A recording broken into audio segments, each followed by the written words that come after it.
أعوذ بالله من الشيطان الرجيم بسم الله الرحمن الرحيم رب اشرح لي صدري ويسر لي أمري واحلل عقدة من لساني يفقهوا قولي رب يسر ولا تعسر وتمم بالخير আসসালামু আলাইকুম ওয়া রাহমাতুল্লাহি ওয়া বারাকাতুহু।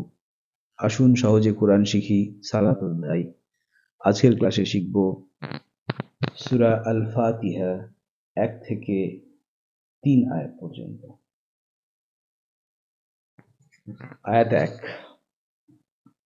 বিসমিল্লাহির রহমানির রহিম।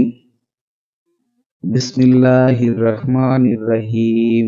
বিসমিল্লাহ, বিসমি, বি ইসম, বি এর অর্থ সাথে বা নিয়ে, ইসম মানে নাম, বি ইসম নিয়ে নাম, আল্লাহি আল্লাহর, বিসমিল্লাহি আল্লাহর নাম নিয়ে, আর রহিম আর রহমানির রহিম, আর রহমানির রহিম, আর রহমান পরম করুণাময়, আর রহমান পরম করুণাময়, আর রহিম অতি দয়ালু। আর রহমান পরম করুণাময় এই ধরনের শব্দগুলো দিয়ে আধিক্য বোঝায়, আর আর রহিম এই শব্দগুলো দিয়ে ধারাবাহিকতা বোঝায়, যে শব্দগুলো ধারাবাহিকতা বোঝায়। যেমন জামিল মানে সুন্দর, সে সর্বদা সুন্দর। কারিম মানে ভদ্র, আর রহিম মানে সর্বদা দয়াশীল। এই দুটো শব্দ নিয়ে আমরা একটু দেখি। আর রহমান শব্দটি পরম অর্থে ব্যবহৃত হয়েছে। আমরা ইংরেজিতে শব্দ ব্যবহার করি, উদাহরণস্বরূপ বলি গুড মানে ভালো। এটাই যখন দুয়ের মধ্যে ভালো হয় তখন বেটার শব্দটা ব্যবহার করি, আর যখন সবার মধ্যে ভালো হয় তখন বেস্ট শব্দ ব্যবহার করি। তো বেস্ট পরম অর্থে ব্যবহৃত হয়, সবচাইতে ভালো, সবচাইতে সুন্দর। এর চাইতে বেশি ভালো হওয়া সম্ভব নয়। আল্লাহ তাআলা সবচাইতে বেশি করুণাময়, এর চাইতে বেশি করুণাময় হওয়া সম্ভব নয়। তাই আল্লাহ তাআলার ক্ষেত্রে আর রহমান শব্দটি ব্যবহার করা হয়, শব্দটি এক্সট্রিম অর্থে ব্যবহৃত হয়। আর রহিম, আর রহিম শব্দটা ধারাবাহিকতা বা কন্টিনিউশন অর্থে ব্যবহৃত হয়। আমরা একটা ছোট্ট উদাহরণ নিতে পারি। ধরুন এমন হলো, একজন ব্যক্তি আপনার বাড়িতে গেলেন, দুস্থ ব্যক্তি, গিয়ে বললেন, বাবা আমার বাড়িতে রান্না হয়নি, আমার বাড়িতে খাবার নেই, চাল নেই, আমার দুটো বাচ্চা আছে, একটু যদি সাহায্য করেন। তো আপনি তাকে সাহায্য করলেন, কিছুটা চাল দিলেন, সে নিয়ে চলে গেল। আপনার হয়তো একটা আত্মতৃপ্তি হবে যে আমি একটা দুস্থ মানুষকে, যার বাড়িতে খাবার হয়নি, তাকে দুমুঠো চাল দিতে পেরেছি, তার একদিনের একবেলার খাবারের ব্যবস্থা করতে পেরেছি। আপনার ভালো লাগবে, আপনি দয়া করলেন। ওই ব্যক্তি দুদিন পরে আবার আপনার কাছে আসলো এবং একই কথা বলল যে আমার বাড়িতে খাবার নেই, আমার বাচ্চাগুলো খেতে হয়নি, আমাকে কিছু চাল দিন। আপনি আবার দিলেন, সেদিনও হয়তো আপনার ভালো লাগবে। এখন ওই ব্যক্তি যদি প্রতিদিন আপনার বাড়িতে গিয়ে বলতে থাকে যে আমার বাড়িতে খাবার হয়নি, আমাকে দুটো চাল দিন, আমার বাচ্চাগুলো খেতে পারেন, আপনি কি সর্বদা তার প্রতি দয়ালু থাকতে পারবেন? আপনি কি বিরক্ত হবেন না? আপনি তাকে বলবেন তুমি উপার্জন করতে পারো না, তুমি অন্য কোনো কাজ করতে পারো না, কোনো ব্যবসায় নামো, কোনো কাজে নামো। তো আপনার দয়া একসময় শেষ হয়ে যাবে, আমাদের সকলেরই দয়া একসময় শেষ হয়ে যাবে। আল্লাহ তাআলা তা নয়। আল্লাহ তাআলাকে আমরা যখনই ডাকবো, যখনই আমাদের সমস্যার জন্য আল্লাহ তাআলার কাছে হাত পাতবো, আল্লাহ তাআলা আমাদেরকে সর্বদা দয়া করবেন। তার রহমতের, দয়ার রহমত সর্বদা আমাদের উপর বর্ষণ করে চলেছেন এবং বর্ষণ করবেন। তার রহমতের বর্ষণ কখনো থামে না। এই কারণে আর রহিম শব্দের অর্থ হলো অতি দয়ালু, সর্বদা দয়ালু।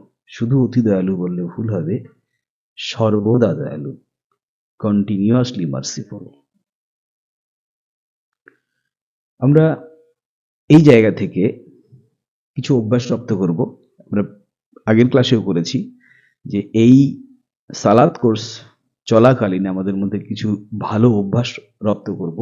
সেই রপ্ত করা অভ্যাসগুলোর মধ্যে আমরা প্রথম অভ্যাস তাওজ ক্লাসে করেছি, সেটা হলো যে কোনো কাজ শুরু করার আগে আল্লাহর কাছে আশ্রয় চাওয়া, আউযু বিল্লাহি মিনাশ শাইতানির রাজিম। দ্বিতীয় অভ্যাস হবে আমাদের দৈনন্দিন জীবনে যাবতীয় কাজ যেমন খাওয়া, লেখা, পড়া, ঘুমানো ইত্যাদি শুরু করার আগে অবশ্যই আমরা বিসমিল্লাহ বলে শুরু করব। প্রথম আয়াতটা লক্ষ্য করি, বিসমিল্লাহির রহমানির রহিম। বিসমিল্লাহ নিয়ে নাম আল্লাহর, আর রহমানির রহিম তার নাম নিয়ে যিনি পরম করুণাময় এবং অতি দয়ালু। এই আয়াতটা অনেক তফসিরকারক ব্যাখ্যা করেছেন আল্লাহর নাম নিয়ে শুরু, যিনি পরম করুণাময় এবং অতি দয়ালু।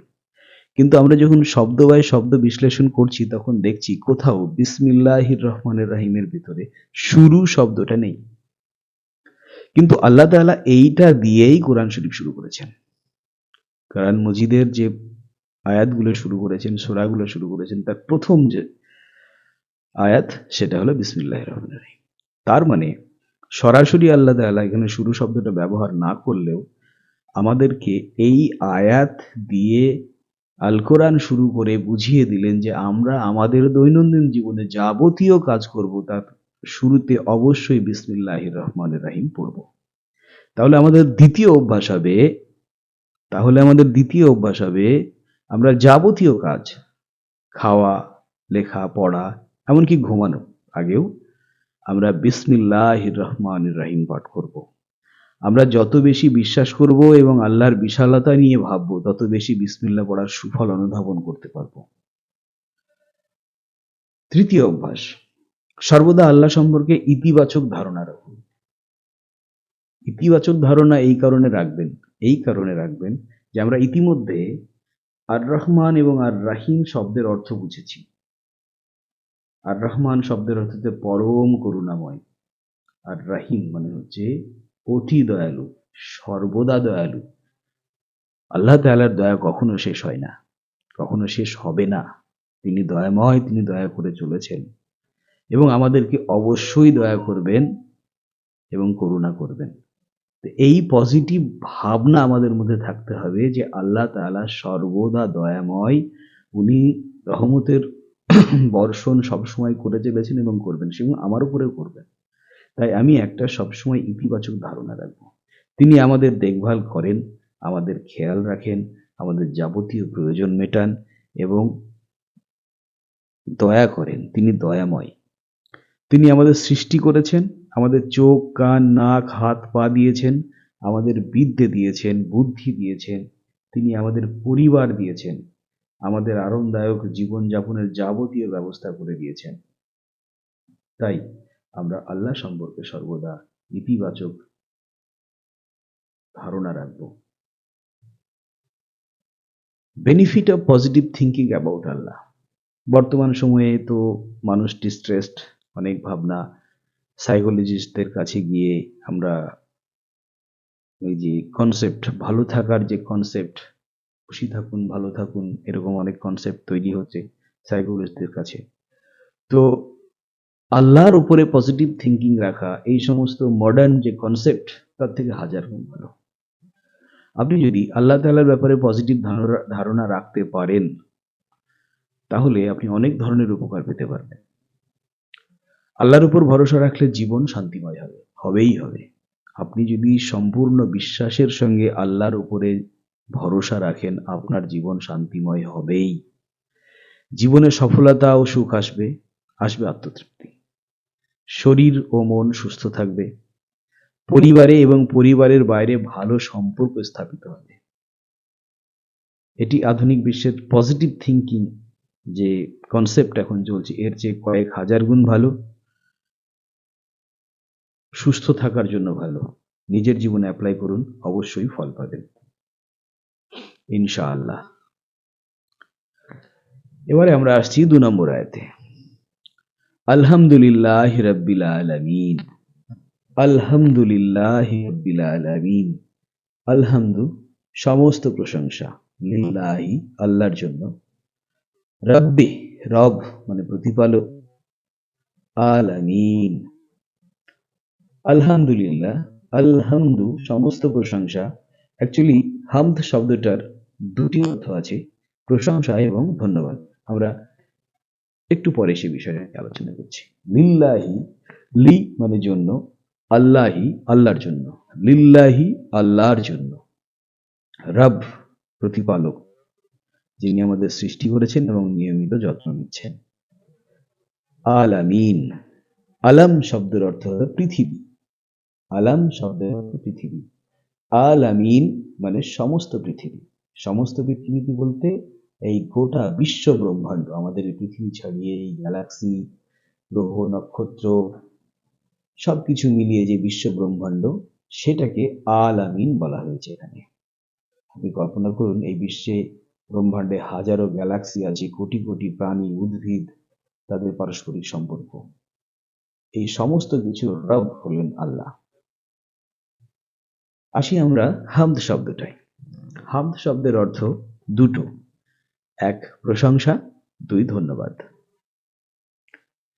এখন আমরা প্রশংসা কখন করি আর আমরা ধন্যবাদ কখন দিই?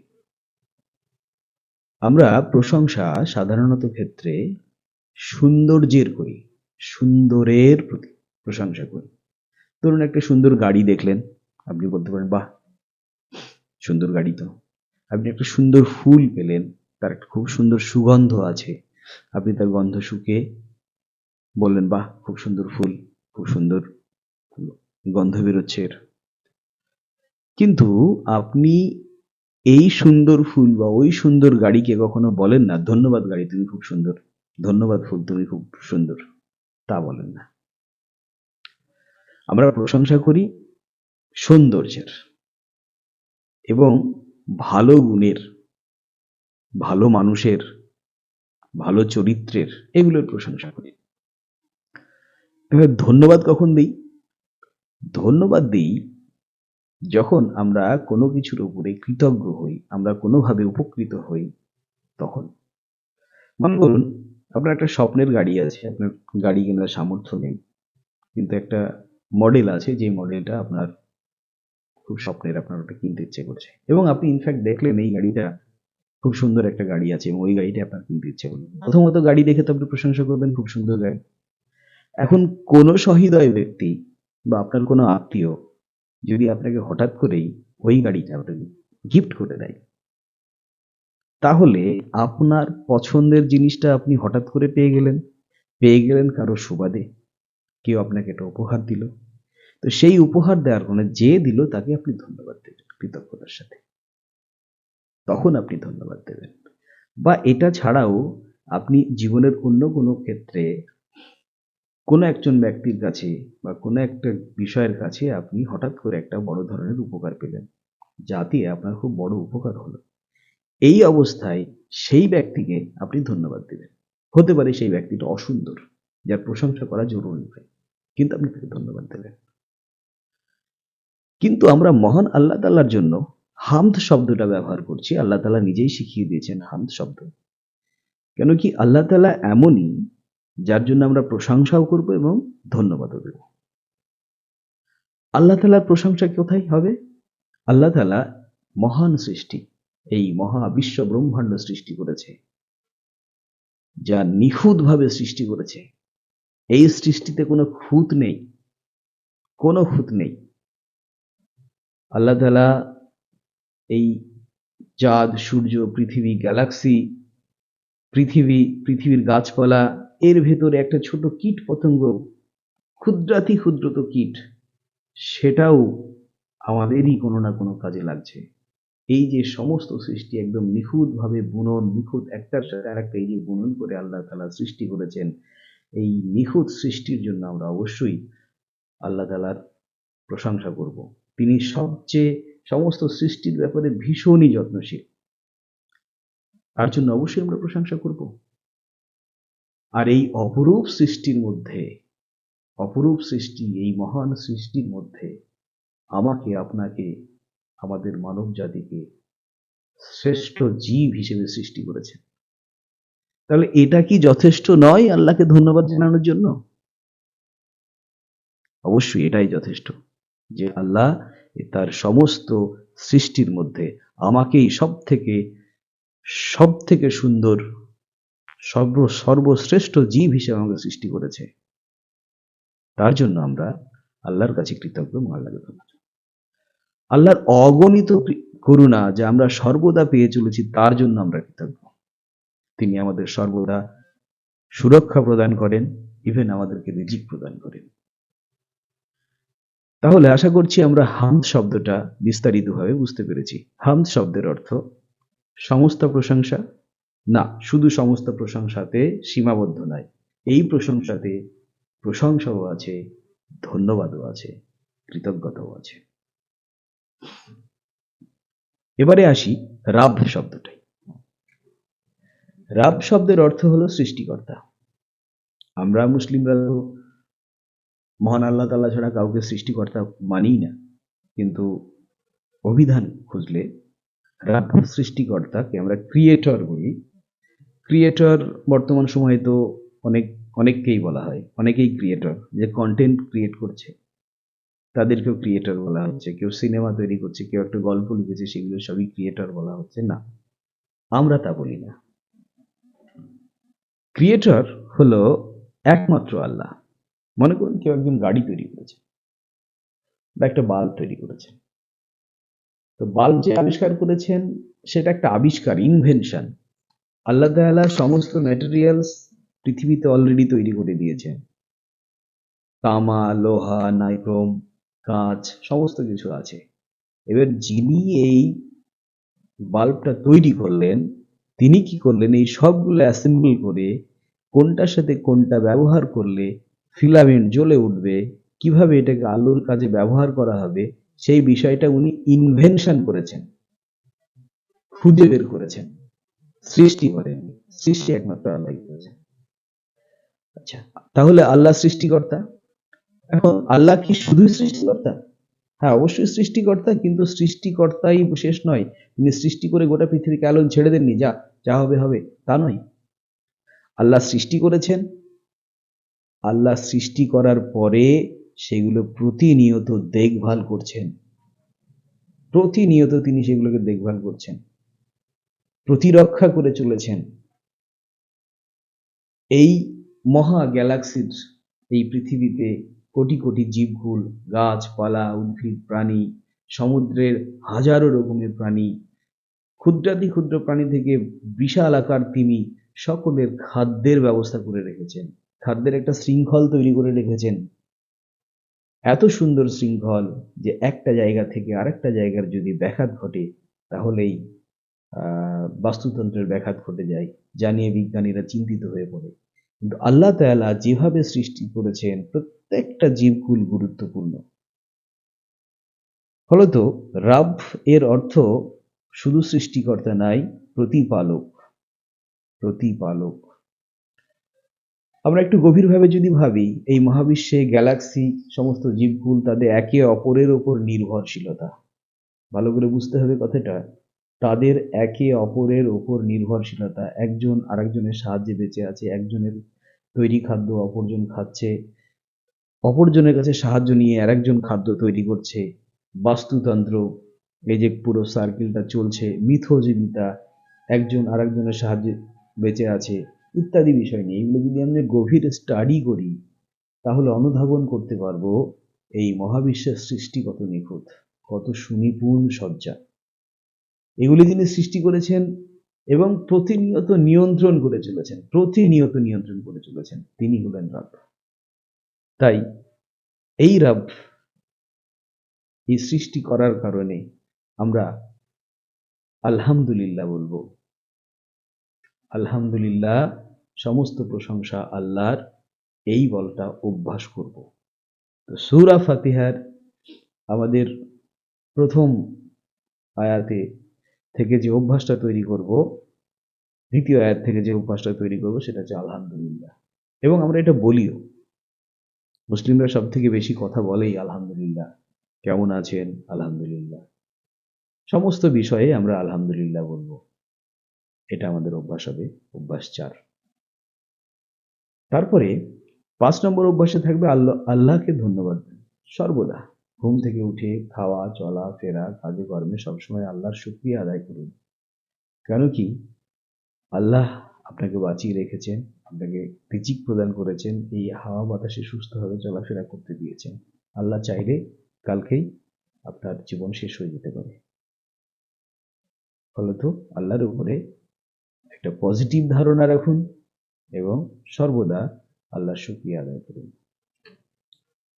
আর রহমানির রাহিম, যদিও শব্দগুলো নিয়ে আগে আলোচনা করেছি। আর রহমানুর রাহিম, রাহমা শব্দের অর্থ অত্যন্ত আন্তরিকতা ও ভালোবাসার সাথে কারো যত্ন নেওয়া এবং তার প্রয়োজন পূরণ করা। খেয়াল করুন আল্লাহ তাআলা কিভাবে আমাদের সর্বদা আমাদের উপর রহমতের বাড়ি মুষলধারায় বর্ষণ করে যাচ্ছেন। আল্লাহর অনুগ্রহ একটি উল্লেখযোগ্য উদাহরণ, দৃষ্টান্ত যদি আমরা দিই, সময়ের পরিবর্তনের জন্য এবং দিন রাত ঋতু পরিবর্তনের জন্য আমাদের পৃথিবীতে যে সময়ের পরিবর্তন হচ্ছে, দিন রাত হচ্ছে, ঋতু পরিবর্তন হচ্ছে, যার জন্য বিভিন্ন সময়ে বিভিন্ন ধরনের শাকসবজি, ফলমূল এবং দিন থেকে রাত হওয়া, রাতে এই যে মানুষের ক্লান্তি দূর করা, বিশ্রাম নেওয়া, দিনের বেলায় কাজ, এই যে ঘটনাগুলো ঘটানোর জন্য পৃথিবীকে সূর্যের চারপাশে প্রতি সেকেন্ডে 20 কিলোমিটার বেগে অবিরাম ঘোরাচ্ছেন। এত গতি, এত গতি, সেকেন্ডে 20 কিলোমিটার, ভাবতে পারেন সেকেন্ডে 20 কিলোমিটার বেগে ঘোরাচ্ছেন, কিন্তু আমরা তা টেরও পাই না। যদি আল্লাহর নিয়ন্ত্রণ না থাকতো, এই গতিবেগে যদি আল্লাহর নিয়ন্ত্রণ না থাকতো, তবে ভূমিকম্প হয়ে পৃথিবী ধ্বংস হয়ে যেত। তাহলে আল্লাহর এই রহমত আমরা কিভাবে অস্বীকার করি?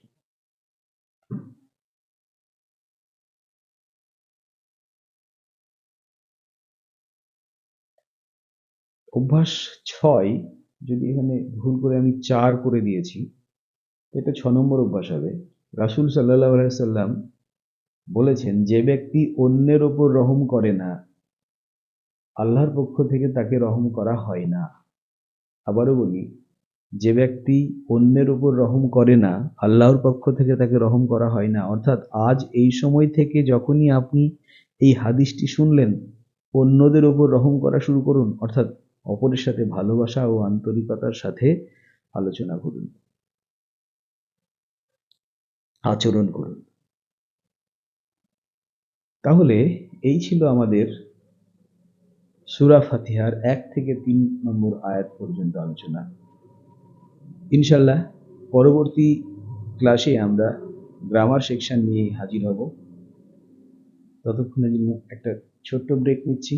আসসালামু আলাইকুম ওয়া রাহমাতুল্লাহি ওয়া বারাকাতুহু।